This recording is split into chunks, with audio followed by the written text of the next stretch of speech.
De repente, vi um clarão e faíscas saindo do mastro. Fiquei surdo por um instante. Em poucos segundos comecei a escutar um zumbido no ouvido. E a minha audição foi voltando. Depois de perder um pouco a noção do que está acontecendo, você vai tomando conta da situação aos poucos. Nota que ninguém se machucou e vai em frente. Um problema de cada vez. Quando cheguei em terra, o problema era: puxa, justo agora vai demorar para conseguir consertar isso. Então descobri que tinha muito mais amigos do que conseguia imaginar. Ainda faltava um pouco para conseguir tudo, quando um dos nossos apoiadores veio até nós e disse: nós damos a você o que falta. E me apresentou dois caras muito legais. O Zigot e o André, que eram construtores de barcos no Paraná e hoje moram no Zéfiro, um veleiro que eles mesmos fizeram. Estão ganhando a vida fazendo pequenas reformas em barcos. E aqui em Paraty, fizeram um acordo com a Santocha, instalando equipamentos que a loja vende e outros serviços. Não poderia ser melhor para o Brutus do que ser reformado por quem mora em um veleiro. Então eu pensei, por que não aproveitar a reforma para fazer um episódio do Hashtag Sal com eles? É um estilo de vida, né? Porque que a gente muda as nossas vidas em função disso, né? E sempre era o sonho sair um dia e o difícil a gente percebeu, quer dizer, eu já sabia disso, né? É o sair, o largar, deixar as coisas, deixar família, amigos, o trabalho, a rotina e partir para uma coisa diferente que você não sabe bem o que vai encontrar, a incerteza. E é isso que dá mais medo, acho, né, nas pessoas.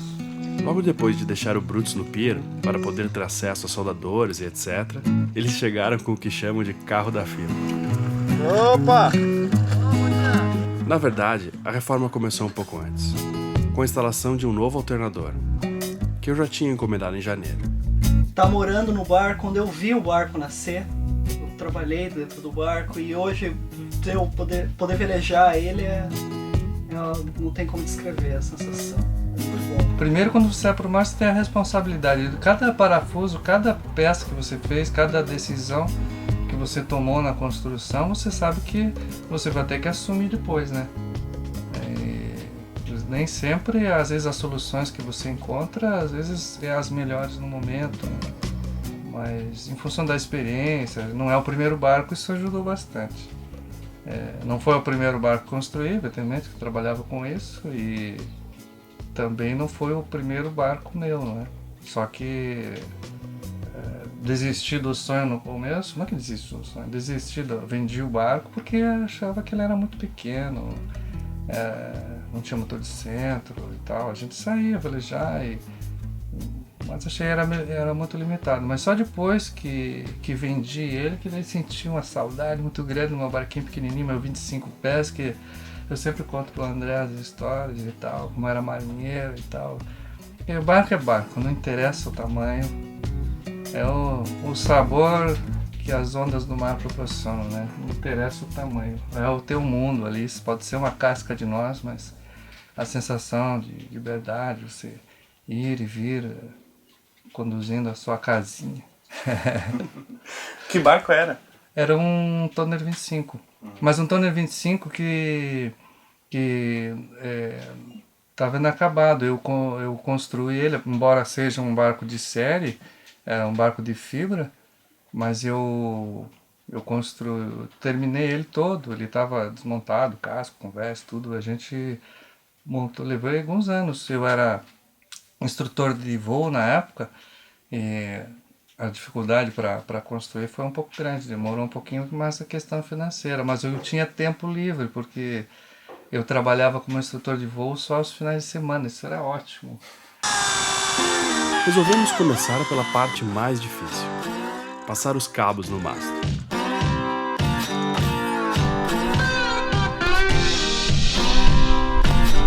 E o que deveria demorar 1 hora, demorou 5, devido aos cabos queimados que ficaram dentro da canaleta do mastro. Enquanto isso, eu montava o painel, com peças que eu já havia comprado na Santa Ifigênia, em São Paulo. E na hora que você está fazendo ali, você pensa, puxa vida, será que vamos encontrar uma solução aqui, né? Parece que... Não, tenha calma, que tudo vai dar certo, uma hora chama uma solução, vai ficar legal e tal. E assim vai, é só dar tempo ao tempo, as coisas vão se ajeitando, vai ficando legal. Tem que ter paciência, principalmente. Depois de pescar os cabos, acabamos fazendo uma nova entrada para eles em inox.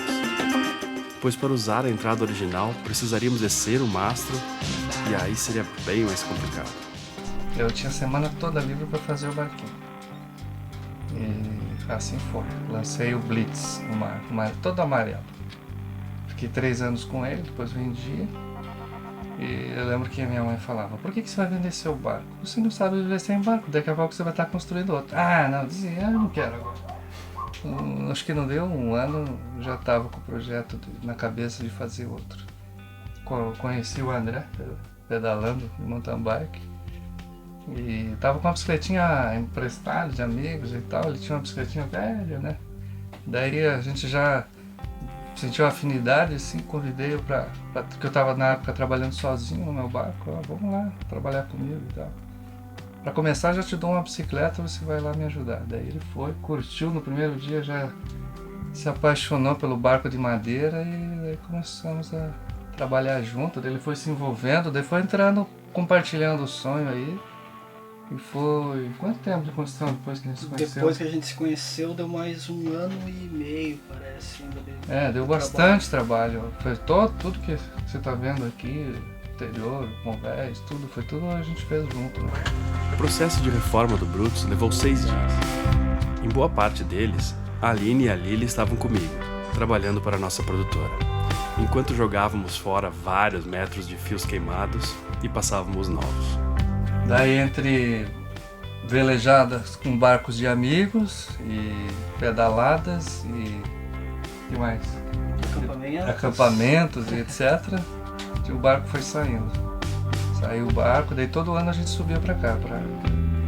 Daí, esse final do ano passado, a gente falou, agora a gente vai, mas vai pra não voltar, vai definitivo pra ficar. Para o trabalho ser mais eficiente, decidimos que cada um faria o que faz melhor. O André e o Gotti arrumavam o barco. Eu cozinhava e iria contar a história depois. A Aline procurava novas oportunidades para nos manter fazendo o que amamos. E a Lili vigiava. E André, como é que foi a reação da tua família? A minha mãe ficou em choque. Ela ainda não acredita que aconteceu, porque eu sempre fui muito apegado com a minha mãe. E daí, de uma hora pra outra, não, eu vou sair, eu vou viajar. Minha mãe não acredita ainda. Como você imagina a sua vida daqui a 10 anos, daqui a 20 anos? Me perguntei isso já. É uma coisa que sempre me pergunto. Eu sei que vai ser no mar. Isso é a única certeza que eu tenho, que ela vai ser no mar. Eu notei, tive vários amigos na vela e tal, pessoas que a gente sempre junto, mas eu senti que ele tinha algo mais assim, algo que ele saiu lá da Colônia Rebouças, lá em Campo Largo, longe do mar, e pulou para dentro de um barco, de cara numa viagem, né, do Rio de Janeiro para Paranaguá. Assim, e daí já se apaixonou aquilo ali e senti que ele se deu bem, se adaptou ao barco. Ele gosta até de conduzir o barco sozinho. Ele, fica aí, vai dormir que eu vou levar o barco, né? Então a gente se identifica, lógico que a gente tem as tarefas que a gente divide aqui, que a gente se identifica mais, que nem ele gosta de comandar as velas, eu fico mais com a parte de navegação. Acho legal gerar oportunidades para quem mora nos veleiros. Nem todo mundo tem uma renda, como uma aposentadoria para se manter por aqui ou a possibilidade de trabalhar online como eu. Como é que tá sendo a reforma do Brutus? Fala aí. Tá legal, né? Pena que ele sofreu essa avaria aí, mas ele vai ficar melhor do que era. E que a gente gostaria até de estar fazendo mais pelo Brutus, botar uns equipamentos melhores, ligar algumas coisas novas, mas quem sabe mais pra frente aí, né? A gente pode ajudar aí o Adriano a botar uns equipamentos legais lá. E o que a gente puder fazer agora, nesse momento, para botar ela em ordem para navegar, a gente vai fazer. Falta ainda mais algumas coisinhas lá pra gente fazer. Tivemos que parar muitas vezes, pois quase todo dia no final da tarde chovia forte. Mas para quem trabalha com cinema, pelo menos luz não deve faltar. Isso tá na família. Porque meu pai sempre foi um autodidata, ele sempre trabalhou com um monte de coisas diferentes. Meu pai é artista, né? Pintor de quadros e tudo mais. Ele dá aula de pintura. E não sei por que as coisas foram acontecendo, ele acabou indo trabalhar com madeira, com marcenaria. Ele trabalhou com um monte de coisa diferente, com publicidade, só que ele sempre gostou de barco e teve uma relação com madeira, assim. Ele construía seus próprios barcos, barquinhos pequenos, barquinhos a remo, depois construiu uma lancha quando a gente era pequeno. E eu lembro que a gente, quando criança, o trabalho que ele dava para nós na época, que não existia parafuso de inox, não encontrava, isso era uma raridade, né? Era parafuso de latão, que a gente tinha que passar cera de abelha nos parafusos para parafusar, para não quebrar os parafusos, e tudo parafusado na mão. Hoje em dia é tudo com parafusadeira, tudo rápido. O que eu coloco 30 parafusos hoje, se colocava um antigamente, tudo na mão, às vezes forçava demais, quebrava o parafuso e era horrível. VHF. Fez muita falta no dia do raio. Eu tentei ligar ele com GPS. Mas existe um protocolo de comunicação entre equipamentos marítimos chamado NEMEA. Eu sempre apanho desse NEMEA. Nunca consegui ligar 2 equipamentos por ele. Alguém aí tem ideia de como ligar isso? Não sei, porque a razão, o destino me levou para a aviação. Fui ser piloto e tal, mas senti que não era ali, porque eu fiquei com medo de me envolver na aviação, de ficar preso. Eu via meus colegas que iam para a aviação comercial e não tinham tempo.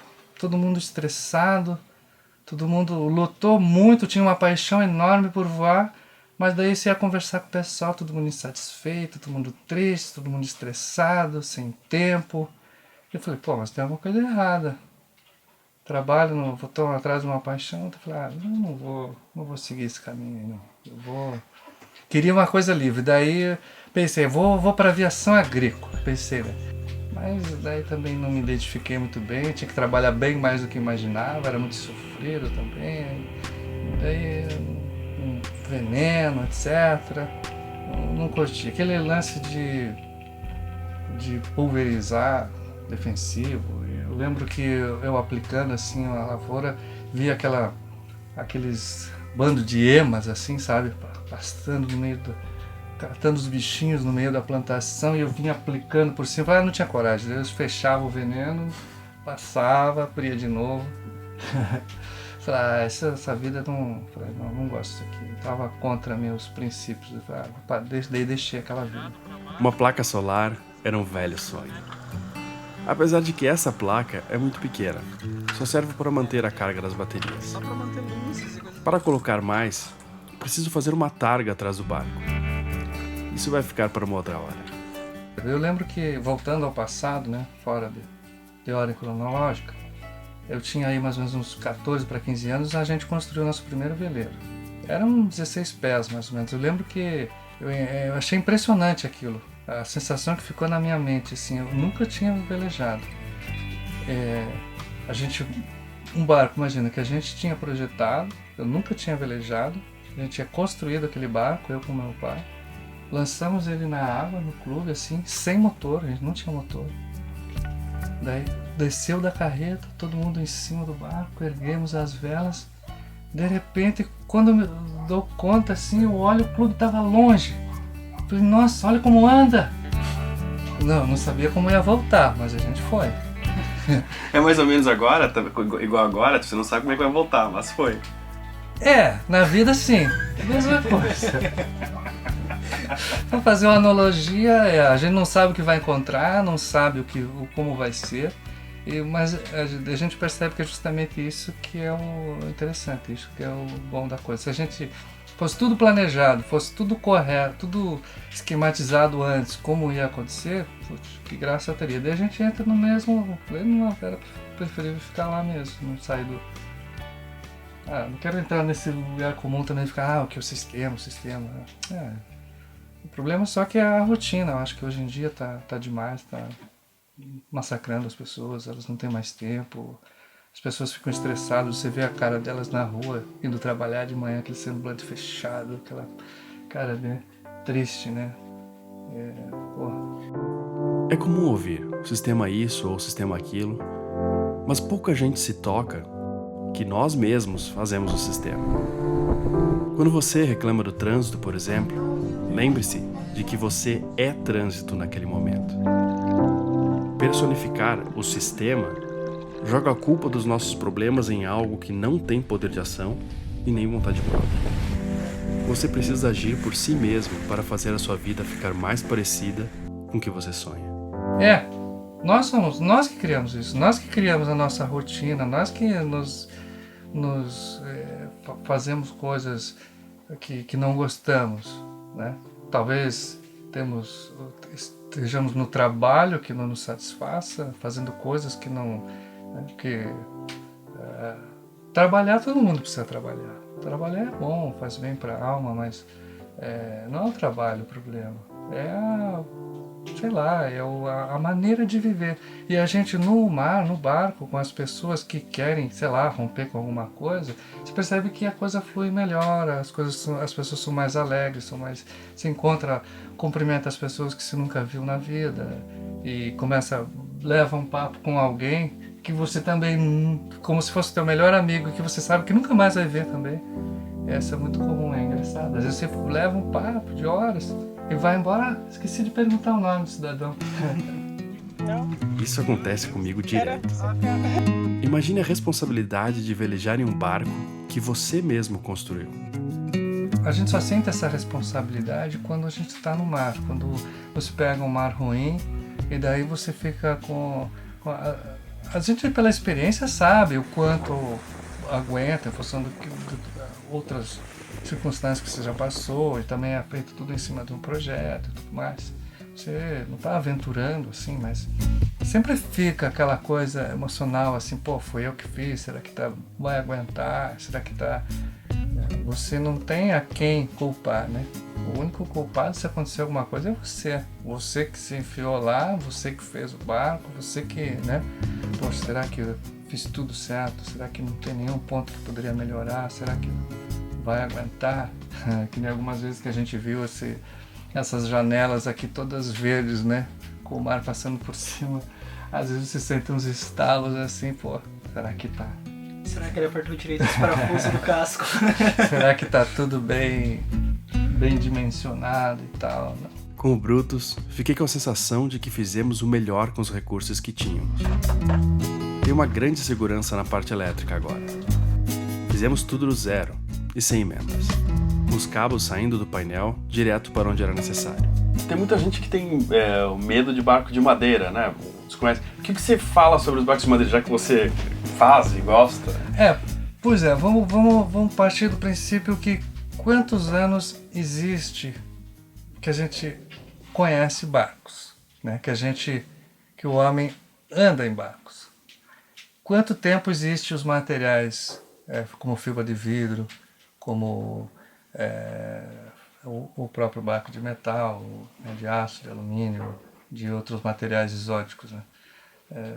É recente, né? Então você dizer que o barco de madeira agora não presta, eu acho que é uma presunção, né? O que acontece é que, em função do processo construtivo antigo, que é o que você tinha materiais, não tinha materiais como as colas que a gente tem hoje, a resina epóxi e outros materiais combinados com a madeira, fica uma construção fantástica, né? Você revestir um casco com resina epóxi, ele fica totalmente impermeabilizado. Eu garanto para você que um casco de madeira, ele vai ter uma vida útil maior do que um barco de fibra, certamente. Certamente. E eu não tenho problema de infiltração de água, ou nada. Lógico que um barco antigo, quando você tinha barcos com casco calafetado, barcos de tábuas, onde você tinha que fazer calafeto e tal, era comum você ter infiltrações de água, você ter que ficar trabalhando com calafeto, ter que conviver com muita água no porão, essas coisas. Mas é fato que um pouco mais de atenção ao barco de madeira você tem que ter. E as pessoas hoje em dia se preocupam um pouco mais, primeiro porque já tem poucas pessoas que trabalham com barcos de madeira e poucas pessoas que trabalham com manutenção. Então eu acho que não é necessariamente o problema o barco, né? A gente tem uma cultura náutica que não assim, tanto de profissionais quanto de pessoas que desconhecem um bom material, então, que acaba o barco de madeira recebendo esse preconceito, assim. Mas eu acho um barco mais acústico, térmico, mas eu não sei, eu sinto que é mais confortável até de navegar. Desde criança construí barcos de madeira, é evidente que eu não vou defender aqui o barco de fibra, né? Mas nada contra, nada contra. O que interessa é você poder navegar em paz, e poder ir e vir e curtir o seu barquinho em paz. Isso que interessa. Estou feliz de ter meu barquinho de volta. Há muitos barcos maiores, mais rápidos e mais confortáveis. Mas o Brutus não é qualquer 25 pés. Um dia eu vou querer um maior, isso é fato. Mas tenho certeza de que quem for ficar com ele saberá o quanto ele é especial. Depois a gente gostou muito, daí a gente, um dia vai ser um barco maior, Daí um dia resolvemos construir o veleiro Lust, que foi o barco da família. A gente levou 5 anos construindo, de madeira moldada, a toda a família envolvida, meus irmãos. Então a gente começou a construir o barco dentro da oficina, da marcenaria. Então o pai ia lá tocando os serviços de móveis, porque ele abriu a marca, se envolvendo com móveis e tal, e acabou ficando um grande marceneiro lá de Curitiba. E a gente sempre foi apaixonado por barco, sempre ficava aquele som, aquela conversa, coleção de revistas e fotos de barco, e sempre adquirindo conhecimento de construção e tudo mais, e fomos construindo o nosso barco. E o pessoal começou a ir visitar, começou a ver nosso trabalho, começou a gostar e começaram a dar serviços de barco para nós, de construção. O primeiro serviço, na verdade, foi para a montagem de um interior de barco de 40 pés. O Bagunça, o nome do barco era de uns alemães que eles falaram que a primeira palavra que eles aprenderam no Brasil foi bagunça. E depois eu separei o espaço do meu irmão lá, que meu irmão assumiu o espaço do meu pai. A gente comprou um sítio, sociedade lá, meu pai ajudou com a minha irmã. E daí eu montei um barracão só para mim e vivia bem tranquilo lá, construindo os barquinhos, e foi lá que nasceu o Zéfiro, né? E acabamos vendendo o sítio lá, então agora estamos aí com um outro espaço no litoral, mas devido não sei também se foi a crise, mas as coisas foram acontecendo, foram mudando os projetos, as ideias, e daí viemos para o barco. E estamos adorando essa vida aí, conhecendo a comunidade náutica e o pessoal que mora a bordo. É uma vila flutuante, né? Bastante gente que a gente se relaciona aí, fazendo nossos happy hours aí à noite. Mas antes que você me pergunte para o futuro, imagino que a gente deve seguir para outro lugar, outro tipo de trabalho, não sei. Sei que envolvido com barco, certamente, a gente certamente vai querer conhecer outros lugares e tal. Não posso dizer quando, nem para onde, se vamos dar a volta ao mundo, não sei, talvez. Se vamos encostar em algum lugar, ficar mais um tempo, o futuro vai dizer. Agora só falta terminar a vela mestra, que outra empresa amiga do Hashtag Sal nos deu, a Escola de Vela Cusco Baldoso. Mas a maior parte, quem fez, foram as doações de dezenas de pessoas através da nossa vaquinha. Mais uma vez, obrigado. O Brutus está de volta, mais forte, mais iluminado, com mais amigos e com mais uma história para contar.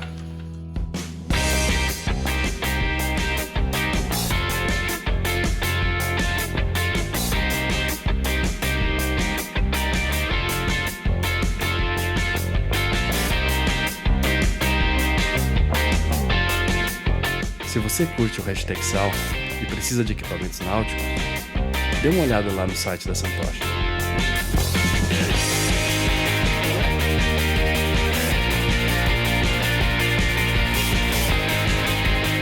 E o carro da firma? O carro da firma, não pode faltar. O pulinho no final de tarde para Praia dos Vagabundos, né? O carro da firma. Com o carro da firma. Não pode faltar. O importante é não faltar. Bom, se faltar combustível a gente vai a remo mesmo, né? Não tem problema. Todo final de tarde já tem ver o pôr do sol na Praia dos Vagabundos. Esse não pode faltar. A não ser quando a gente tem que dar um apoio para um amigo aí no Brutus aí, né? Não foi fácil.